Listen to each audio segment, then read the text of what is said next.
कहानी का नाम प्रेमपूर्ण तरंग। कहानीकार सूर्यकांत त्रिपाठी निराला जी। बाबू प्रेमपूर्ण मेरे अभिन्न हृदय मित्र हैं। मेरे बीए क्लास के छात्रों में आप ही सबसे वयोज्येष्ठ हैं। आपकी बुद्धि की नापतोल इस वाक्य से श्रोता स्वयं कर लें कि जब मैं कॉलेज में भर्ती हुआ तभी से आप कॉलेज की चौथे साल की पढ़ाई रट रहे हैं।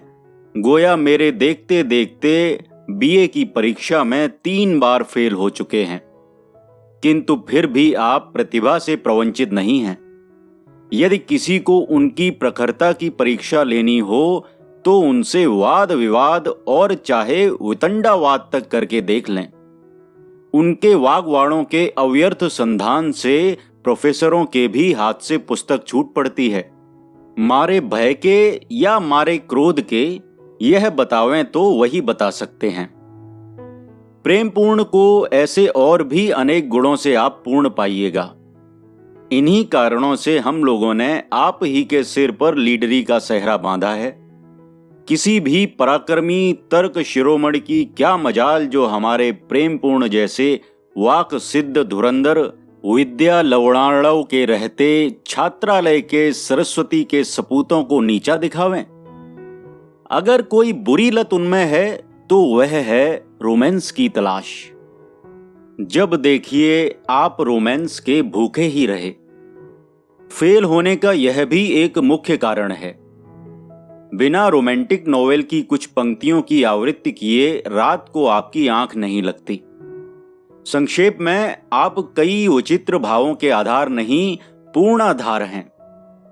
सबसे उल्लेखनीय कौतुक तो यह है कि प्राचीन काल के नामों की तरह ज्योतिर्विदों ने आपका नाम गुणानुसार ही रखा है। बिहारी सत्सई के हर एक दोहे को अपने छात्र जीवन में ही सार्थकता की चरम सीमा तक पहुंचा दिया है। कदाचित आप हिंदी लिखना जानते होते तो बिहारी सत्सई तथा अपर श्रृंगारी कवियों की कृति पर सजीव भाष्य लिख देते। फिर तो आपकी अनुदार मूर्ति से हिंदी साहित्य का पिंड छुड़ाने के लिए लोग हिंदी साहित्य सम्मेलन के सभापति के आसन पर आपको प्रतिष्ठित करके सविनय कहते ही, खुलकर न सही मन ही मन सही कि प्रभो अब दूरम पसर। साहित्य का सत्यानाश खूब किया आपने, बस अब कृपा कीजिए। हम लोग प्रेमपूर्ण की प्रेम कथा सुनते सुनते ऊब गए थे। बंकिम बाबू ने अपने उपन्यासों में किसी नायक को एक से अधिक नायिका नहीं दी। हाँ, कहीं कहीं अशुद्ध प्रेम को विशुद्ध या विशुद्ध को अशुद्ध करने के विचार से उन्होंने एक नायिका को 2-2 नायकों के प्रेम के कटीले मार्ग पर चलाया है। कदाचित एक नायिका के पीछे 2-2 नायकों को भी भिड़ाया है। हम इसकी कसम नहीं खाते, अस्तु। यही हाल शेक्सपियर का भी है। परंतु यहां तो एकमात्र नायक प्रेमपूर्ण के पीछे एक नहीं, 2 नहीं, अगणित नायिकाएं। प्रेमपूर्ण के पास प्रतिदिन एक नई नायिका की चिट्ठी आती है। ताज्जुब तो यह कि इनकी सभी नायिकाएं पढ़ी लिखी होती हैं। किसी के पत्र में लिखा है, आपको देखकर जी व्याकुल है।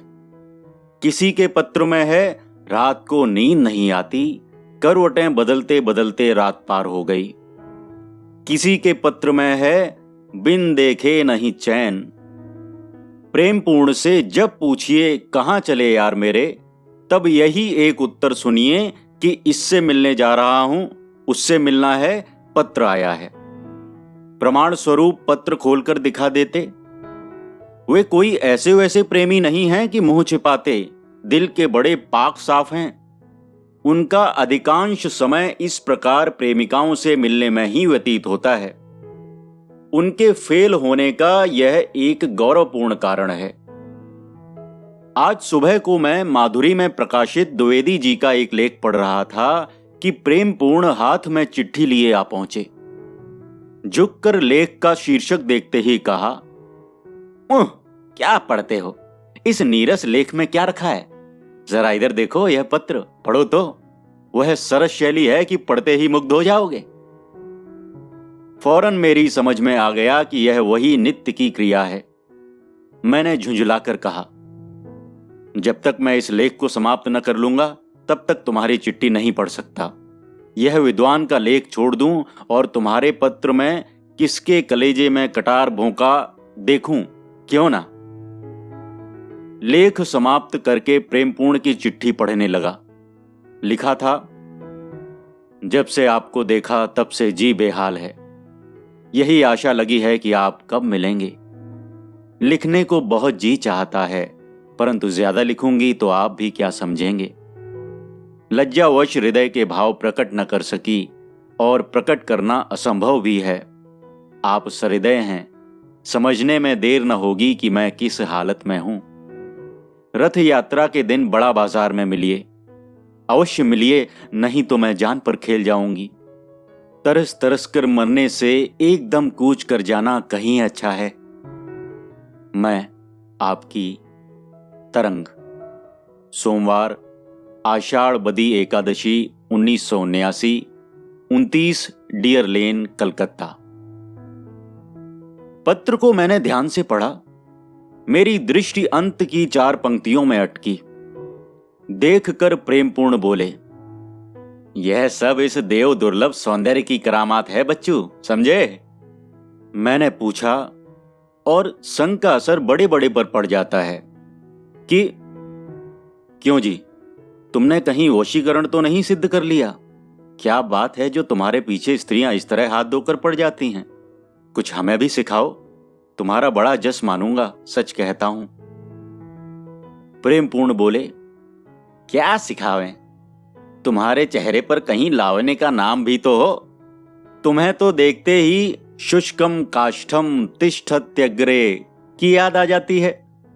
अगर मेरी तरह इस असार संसार में स्वच्छंद विहार करना चाहो तो भरते जाओ रोमांस के भाव।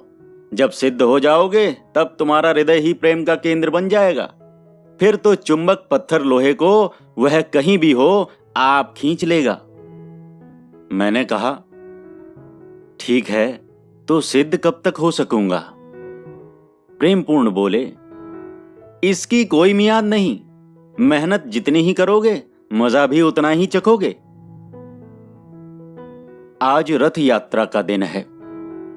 कॉटन स्ट्रीट की कौन कहे, सेंट्रल एवेन्यू में भी गाड़ियों का तांता ही तांता देख पड़ता है। फुटपाथ न होते तो आदमियों का चलना मुश्किल था। कितने ही लोग तो केवल इसी सुभीते के कारण भीड़ की जांच पड़ताल और अखबारों के लिए संचार संग्रह करना छोड़ सरकार की भरमुंह तारीफ करने लगे। अनेक ने अनेक को यह कहते सुना, सरकार दयालु दानी, देता है दया से दान। इस उच्छ्वासमयी कविता को सुनते ही किसी समालोचक महोदय से न रहा गया। वे बोल उठे, सरकार की जगह यदि सरकर होता तो छंद शुद्ध उतरता। सरकार शब्द कानों को कोंचता है। इधर प्रेमपूर्ण का और ही हाल था। पास तो उनके छदाम न था, लेकिन रूप दाब देखिए तो लखपति की भी शान को मात करते थे।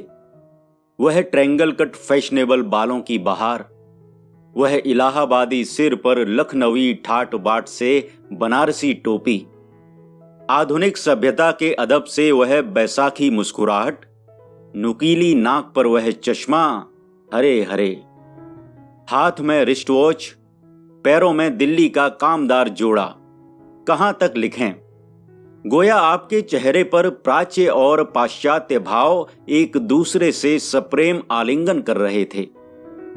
पीछे चोटी और आगे इंग्लिश फैशन। उधर कानों के दोनों बगल के बाल नदारद और इधर मूछें हवा में हिलोरे ले रही थीं। बेचारे ने तमाम मेला छान डाला पर कहीं कोई नहीं। किसी की मोटर निकलती, बग्गी आती तो आपके प्रेम पिपासु नेत्र स्वागत के लिए बढ़ जाते। किसी महिला की मोटर किले के मैदान की ओर जाती तो आपकी मुरझाई हुई आशा की कली पर वासंती मलय का एक मधुर झोंका सा लग जाता। हृदय में ध्वनि गूंज उठती, वह आई। उच्छ्वास का झोंका खाकर खिला हुआ प्रेम कुसुम प्रेमिका की सेवा में स्वीकृत होने के लिए जाता। परंतु बदले में मिलती थी घृणा, तिरस्कार और प्रत्याख्यान। इस तरह बेअदबी का नतीजा हाथों हाथ मिल जाता। परंतु आदत तो बुरी बला होती है। दूसरे, आशा इतने सहज ही क्यों छूटने लगी?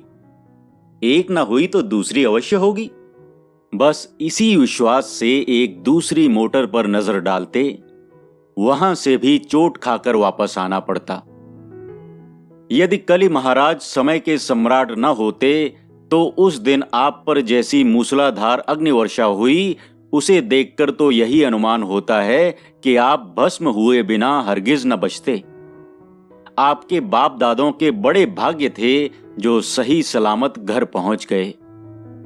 घर पहुंचते ही प्रेमपूर्ण मुझसे सारी विपत्तियों का बयान करने लगे। इतने में डाकिया चिट्ठी लेकर आया। एक पत्र प्रेमपूर्ण का भी था। लिफाफे के हस्ताक्षरों पर नजर पड़ते ही उनके चेहरे पर दूनी रोशनी आ गई। मैंने पूछा, क्यों भाई, क्या है जो मन ही मन खुश हो रहे हो? वे वही रोमांस की हंसी हंसकर बोले, उसी का पत्र है। क्या लिखा है सुनो। हमारे प्यारे, मेरे भाग्य ही खोटे थे जो रथ यात्रा के दिन मैं आपसे नहीं मिल सकी। क्षमा कीजिएगा। आपकी सेवा में मैंने जो पत्र भेजा था उसमें यह लिखना भूल गई थी कि अमुक स्थान पर आपसे मैं मिलूंगी। यह सब मुझे तब मालूम हुआ जब मैंने आपके पत्र की दूसरी कॉपी देखी जो मेरे पास ही थी। अब आप मुझसे अल्फ्रेड थिएटर में फर्स्ट क्लास में कल अवश्य मिलिए। आप ही की तरंग, सोमवार, आषाढ़ सुदी तीज, 1979, 29 डियर लेन, कलकत्ता। शाम हो गई थी। प्रेमपूर्ण बातचीत करना भूल गए। मुझसे कहा, अब देर न करनी चाहिए। आज पत्नी प्रताप का खेल होगा। बड़ी भीड़ होती है। जल्दी न जाएंगे तो टिकट नहीं मिल सकता। आज भेंट अवश्य हो जाएगी, क्यों ना? इन इतने प्रश्नों का एक ही उत्तर था, सो मैंने न में हां मिलाकर बेमेल का मेल पूरा कर दिया। रात के 2 बज चुके हैं। दरवाजे की खड़खड़ाहट से मेरी नींद उचट गई। जब किसी की सुख की नींद में बाधा पड़ती है तब विघ्नकारी चाहे परम मित्र ही हो, परंतु इस हरकत से नवाबी की याद आती है और दुश्मन का सिर काट लेने को जी चाहता है। नामर्द जमाने से तंग आकर किसी बेगुनाह को कोसते हुए उठा और दरवाजे के पास जाकर पुकारा, कौन है? अरे यार, मैं हूं प्रेमपूर्ण। आवाज बेजान थी। बस इतनी भूमिका से प्रेमपूर्ण के वियोगांत नाटक का बहुत कुछ पता मिल गया। आखिर दरवाजा बंद करके मैं उन्हें अपने कमरे में ले गया। फिर तो इस विशुद्ध प्रेम के कौतूहल के आगे नैनन को छोड़ नींद बैरन विदा भई, और लगा मैं पूछने कि आज अपनी तरंग में कितने गोते लगाए, वह डूबे या सदेह बचाए। प्रेमपूर्ण के सचिंत मौन से यह सूचित हो रहा था कि उनकी तरंग ही नहीं आई, फिर कौन गोते लगाता। विरक्ति के भय से मुझे ज्यादा छेड़छाड़ करने का साहस नहीं हुआ। न जाने वे अपनी उदास आशा को किन वाक्यों से और कब तक समझाते रहे। सुबह होते ही प्रेमपूर्ण का एक पत्र और आया। पत्र किसने लिखा, इसकी बिना ढूंढ तलाश किए ही मेरे मुंह से निकल गया, हो तो यार चुंबक पत्थर, पर लो खींच या कि खिंचाओ, लो बुला या कि खुद आओ। मेरी कवित्व कला में दूसरों के लिए भले ही सरसता की मात्रा न हो और वे आंखों से पढ़कर कानों से उसे बाहर निकाल दें, पर प्रेमपूर्ण तो उसे सुनते ही खिल उठे। मुझे रोमांस की नजर से देखते हुए उन्होंने लिफाफे का बंद खोला। रात भर की परेशानी और सुबह की खुमारी एक ही सेकंड में गायब। प्रेम का भी अजब हाल होता है। पत्र पर प्रेमपूर्ण की प्रीति की जो दृष्टि पड़ी, उसका बयान मैं तो तुच्छ हूं, मेरे विचार से चतुरानंद तो क्या 1000 मुंह वाले शेष जी भी न कर सकेंगे। पत्र में लिखा था, प्रिय, कल मेरे साथ मेरे बड़े भाई भी थिएटर देखने गए थे। लाचार होकर मुझे जनाना सीट में रहना पड़ा। यही कारण है कि आपसे मैं नहीं मिल सकी, क्षमा कीजिएगा। कल जगन्नाथ घाट में मिलिए, मैं गंगा नहाने जाऊंगी। वहां मुझे कौन रोक सकता है, दर्शन अवश्य होंगे। वहीं यह हृदयहार उपहार स्वरूप अर्पित होगा। श्री गंगा जी से बढ़कर साक्षी और कौन है। इतिशम। आपकी अनुराग भरी तरंग। बुध, आषाढ़ सुदी 5, 1919, 29 डियर लेन, कलकत्ता। बस फिर क्या था। प्रेमपूर्ण के रोम रोम से आनंद छलक पड़ा। घाट की तैयारी होने लगी। आज उन्होंने मेरी कोई सलाह नहीं ली, चुपचाप उठकर चले गए। लौटे तो चेहरे पर उदासी की काली घटा उमड़ रही थी। कुछ पूछने से पहले ही मालूम हो गया कि इस बार भी वार खाली गया। शरीर सूख कर कांटा तो नहीं हुआ, पर आधा जरूर रह गया था। मौसमे बरसात थी, वरना इस वियोगी की आह क्या न कर डालती, यह कोई महाकवि शंकर जी से पूछ ले। डाकिया फिर चिट्ठी लेकर हाजिर हुआ। इस बार प्रेमपूर्ण का हौसला इतना पस्त हो गया था कि जान पड़ा मानो पत्र के लिए हाथ बढ़ाते हुए उन्हें शक्ति से बाहर काम लेना पड़ा। पत्र में लिखा था, मूर्खचंद, जानवी जी की असंख्य तरंगे देखने पर भी तुम्हें तरंग की याद नहीं आई तो न सही, पर क्या वहां तुम्हें चुल्लू भर पानी भी नहीं मिला। मैं हूं एक तरंग। आषाढ़ सुदी 8, बृहस्पति 1979, 29 डियर लेन, कलकत्ता। मैंने कहा, एक उपाय अब और करके देखो। 29 डियर लेन में कौन रहता है, इसका भी पता लेना चाहिए।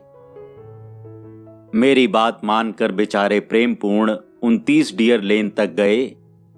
वह प्रेमिकागार के बदले छात्रागार निकला, जिसमें उन्हीं के सहपाठी छात्र रहते थे। सब के सब उन्हें देखते ही हंस पड़े। कहानी का नाम प्रेमपूर्ण तरंग। कहानीकार सूर्यकांत त्रिपाठी निराला जी। वाचनकर्ता अमित पांडे।